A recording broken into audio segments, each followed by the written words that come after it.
కృష్ణా ప్రాజెక్టులను ఎట్టి పరిస్థితుల్లోనూ కేఆర్ఎంబీకి అప్పగించేది లేదని కాంగ్రెస్ ప్రభుత్వం అసెంబ్లీలో తీర్మానించింది. బీఆర్ఎస్ వాస్తవాలను అసెంబ్లీ సాక్షిగా అధికార పక్షం తిప్పికొట్టింది.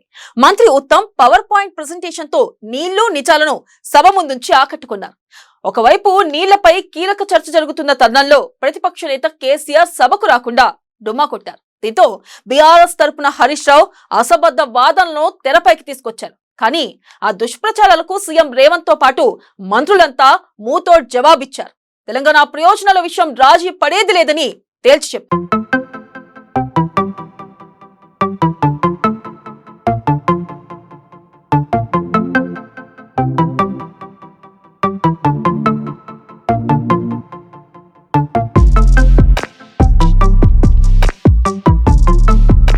కీలక చర్చ జరిగింది. జల హక్కులపై వెనకడుగు వేసేదే లేదని కాంగ్రెస్ ప్రభుత్వం సభ సాక్షిగా స్పష్టం చేసింది. ముఖ్యంగా కృష్ణా ప్రాజెక్టులను ఎట్టి పరిస్థితుల్లోనూ కేఆర్ఎంబీకి అప్పగించేది లేదంటూ మంత్రి ఉత్తమ్ సభలో తీర్మానాన్ని ప్రవేశపెట్టారు. ఈ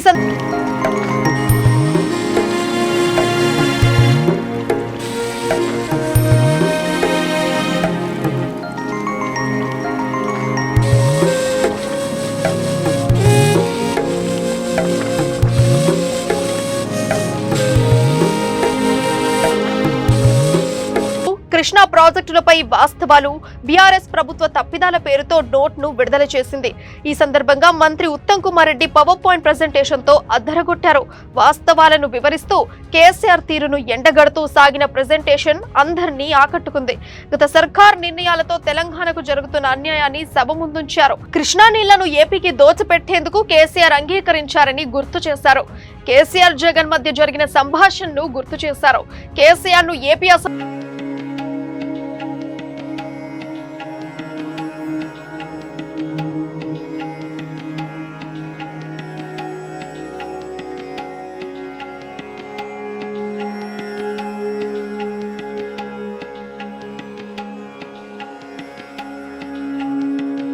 కృష్ణా ప్రాజెక్టులను కేఆర్ఎంబీకి దారదత్తం చేయబోమని మంత్రి ఉత్తమ్ తేల్చి చెప్పారు. నాగార్జున సాగర్ పై ఏపీ పోలీసులను ఉపసంహరించుకోవాలని డిమాండ్ చేశారు. తెలంగాణ నీటి వాటాలను కాపాడడంలో గత కేసీఆర్ సర్కార్ ఘోరంగా విఫలమైందని మండిపడ్డారు. తెలంగాణకు గ్రావిటీ ద్వారా రావాల్సిన నీరు గత పాలకుల నిర్లక్ష్యం వల్ల రాలేదని దుయ్యబట్టారు. 2015 నుండి 23 వరకు కృష్ణా నదీ జలాల్లో ఆంధ్రాకు ఎక్కువ నీళ్లు అప్పగించి తీవ్ర అన్యాయం చేశారని ఆగ్రహం వ్యక్తం చేశారు. తెలంగాణ ఏర్పడిన తర్వాతే 50% కంటే ఎక్కువ వాటాను ఏపీకి తరలించారని విమర్శించారు. 2020 నాటి అపెక్స్ కౌన్సిల్ మీటింగ్ ను కేసీఆర్ అడ్డుకోలేదని, కనీసం అభ్యంతరం చెప్పలేదని ఫైర్ అయ్యారు. టిఆర్ఎస్ గవర్నమెంట్ డిడ్ నాట్ ఈ వాటర్ సెంట్రల్ గవర్నమెంట్ ముందు వాటర్ షేరింగ్ లో they did not put a claim for this water. అప్పటి వరకు ఇవి ఇప్పుడు ఎస్ఎల్బిసి నిర్మాణం మొదలైంది, కల్వకుర్తి మొదలైంది, నెట్టంపాడు మొదలైంది, పాలమూరు రంగారెడ్డి జియో ఇష్యూ అయింది, డిండి నిర్మాణం మొదలైంది. డెఫినెట్లీ మీరు యూఆర్ వెల్కమ్. మీరు ఈ 225 టీఎంసీ కి వాటర్ క్లెయిమ్ చేయలేదు. మీరు ఓన్లీ 299 టీఎంసీ క్లెయిమ్ చేసిండ్రు. డెఫినెట్లీ పర్టికులర్లీ పాలమూరు రంగారెడ్డి అసలు మరి మీ నాయకుడు ఎన్నిసార్లు మాట్లాడారు? పాలమూరు రంగారెడ్డి లెక్కలు చెప్తే అసలు ఆశ్చర్యపోతారు మీరు. ఈ రోజు వరకు పాలమూరు రంగారెడ్డి స్కీమ్ కి ముందు 2 టీఎంసీ అని ఇచ్చి ఆ తర్వాత మెమోరాండం తో 1 టీఎంసీ 27,560 కోట్లు ఖర్చు పెట్టి ఇక్కడ వరకు ఒక్క ఎకరం కూడా కృష్ణా నీటిలో తక్కువ వాటా అడిగామని హరీష్ రావు ఒప్పుకున్నారని మంత్రి ఉత్తమ్ పంచులిచ్చారు. హరీష్ రావు పదే అబద్ధాలు చెప్తున్నారని మండిపడ్డారు. హరీష్ రావు చదివే మినిట్స్ ను మేము ఒప్పుకోబోమని తేల్చి చెప్పారు. హరీష్ రావు చిల్లర రాజకీయాలు చేస్తున్నారని, అలాంటి రాజకీయాలను మానుకోవాలని మంత్రి ఉత్తమ్ హితవు పలికారు. మరి కృష్ణా నదీ జలాలు ఉపయోగంపై మీరు నల్గొండలో సభ పెట్టుకున్నా, ఎక్కడ సభ పెట్టుకున్నా ఏం ప్రయోజనం? మీరు అసలు ప్రజలకు ఏం చెప్పదలుచుకున్నారు? మీరు ఇప్పుడు సరే, ఇది యావత్ తెలంగాణ ప్రజలకు తెలాలే. ఎస్ఎల్బిసి, కల్వకుర్తి, నెట్టెంపాడు, పాలమూరు రంగారెడ్డి, డిండి లిఫ్టిగేషన్ స్కీమ్స్ కి అవసరం ఉన్న నీళ్ల విషయంలో వీళ్ళు వాటర్ క్లెయిమ్ చేసినప్పుడు ఈ లెక్కలు తీసుకోలేదు. ఓకే, నెక్స్ట్ ఇప్పుడు వారు కూడా ఇరిగేషన్ మినిస్టర్ ఉన్నాడు. అతనిలో కూడా కొన్ని ఫస్ట్ ఏమో ఎగ్జిస్టింగ్ ప్రాజెక్ట్స్, సెకండ్ ఏమో ఆన్ గోయింగ్ ప్రాజెక్ట్స్, థర్డ్ ఏమో contemplated projects for future. Contemplated projects కూడా ఇరిగేషన్ డిపార్ట్మెంట్ లో ఉన్న ప్లాన్స్ ప్రకారం మరో 206 టీఎంసీ అవసరం ఉంది. అసలు అట్లీస్ట్ ఎంత ఆశ్చర్యకరం అంటే, సరే మీరు కంటెంప్లేటెడ్ తీసుకోవాల్చుకోలేదు plan projects, but on going work మొదలైన ప్రాజెక్ట్స్ మీరు తీసుకున్న 525 టీఎంసీ అడగాల్సిందే. మీరు పోయి 299 టీఎంసీ అడిగి okay you can reply note. మీరు పోయి 299 టీఎంసీ అడిగి స్పీకర్ సార్ మీరు పోయి 299 టీఎంసీ అడిగి పర్మనెంట్ గా శాశ్వతంగా తెలంగాణ ఇంట్రెస్ట్ మీరు డ్యామేజ్ చేశారనే విషయం నేను మనం చేస్తున్నాను. తెలంగాణ నీటి ప్రయోజనాలను ఏపీకి తాకట్టు పెట్టిన కేసీఆర్ ఏం మొహం పెట్టుకుని నల్గొండకు వస్తున్నారని మంత్రి కోమటిరెడ్డి వెంకటరెడ్డి నిలదీశారు. కేసీఆర్, హరీష్ రావు, జగదీష్ రెడ్డి కలిసి నల్గొండను నాశనం చేశారని మండిపడ్డారు. నల్గొండ జిల్లాకు మోసం చేశారు కాబట్టే ఓడిపోయారని గట్టిగా చురకలంటించారు. నల్గొండకు నీళ్లివ్వలేక ఎడారిగా మార్చిన కేసీఆర్ నల్లగొండ ప్రజలకు క్షమాపణ చెప్పాలని కోమటిరెడ్డి వెంకటరెడ్డి డిమాండ్ చేశారు. రాయలసీమ, ప్రకాశం, కృష్ణా, గుంటూరు అని చెప్పిన తర్వాత ఇంకా మీవేవో తప్పు చేసాం. జగన్మోహన్ రెడ్డి చెప్పిండు, గౌరవ ముఖ్యమంత్రి గారు చెప్పిండు. మీకు ఒకటే చెప్తా అధ్యక్ష, మా గౌరవ మంత్రి వారు ఉత్తమ్ కుమార్ రెడ్డి చెప్పిండు, మీకు ఏమన్నా నల్గొండ కాదు కదా, నల్గొండ రావాలంటే మన 60 రోజుల కింద ఎన్నికలు 60 రోజుల కింద జరిగిన అధ్యక్ష. ఎంత చేసా అధ్యక్ష? ఎక్కడ కూడా డిపాయిడ్ బొటాబొటి డిపాయిడ్ తెచ్చిన 11 సీట్లలో ప్రజలు చెప్పుతో కొట్టినట్టు ఒక్కొక్క ఎమ్మెల్యే 60-70 వేలతో గెలిచినంటే నల్గొండ జిల్లాని మోసం చేసిండు. నల్గొండ జిల్లాని మోసం చేసింది కాబట్టి ఆ విధమైన రిజల్ట్ ఇచ్చాను.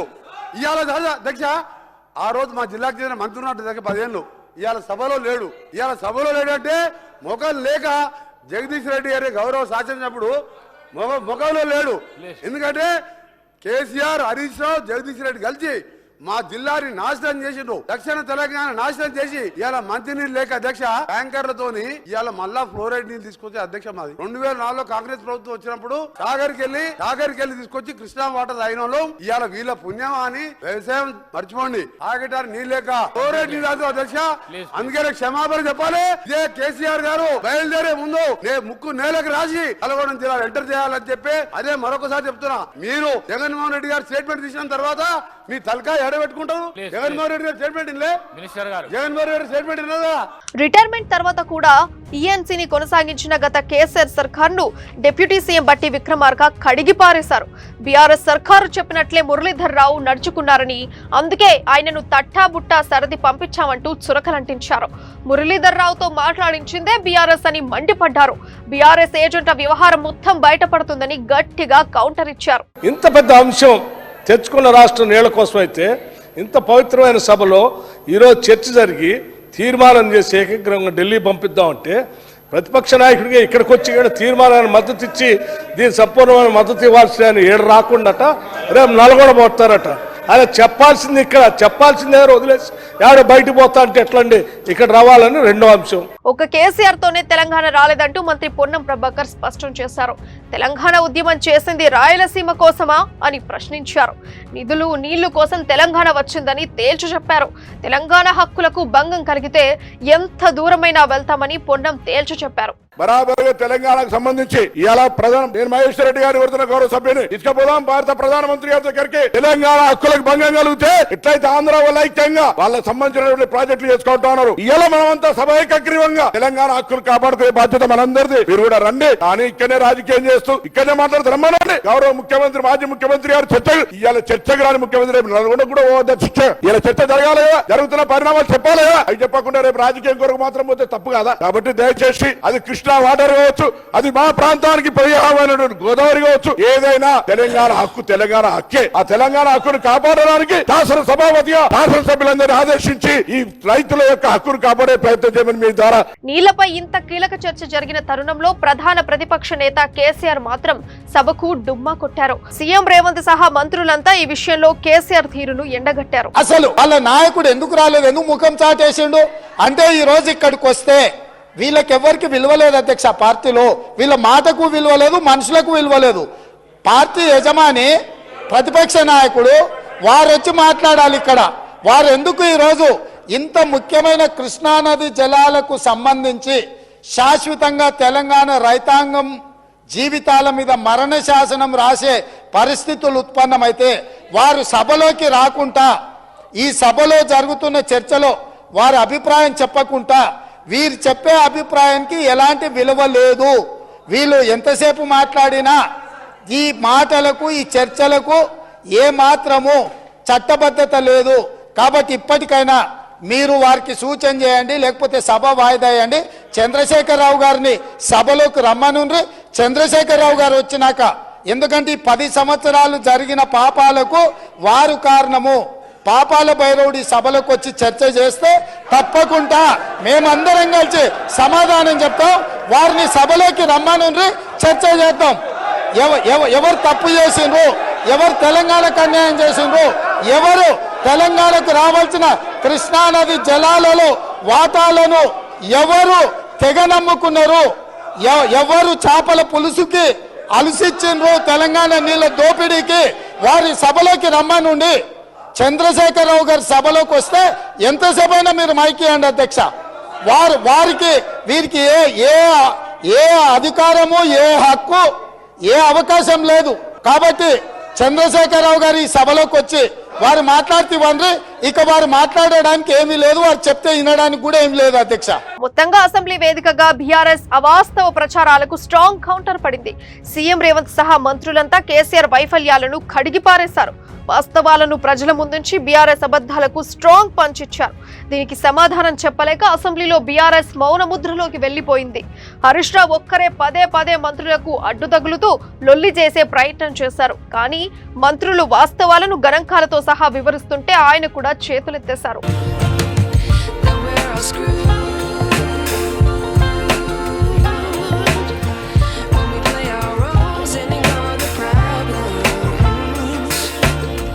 I wish I knew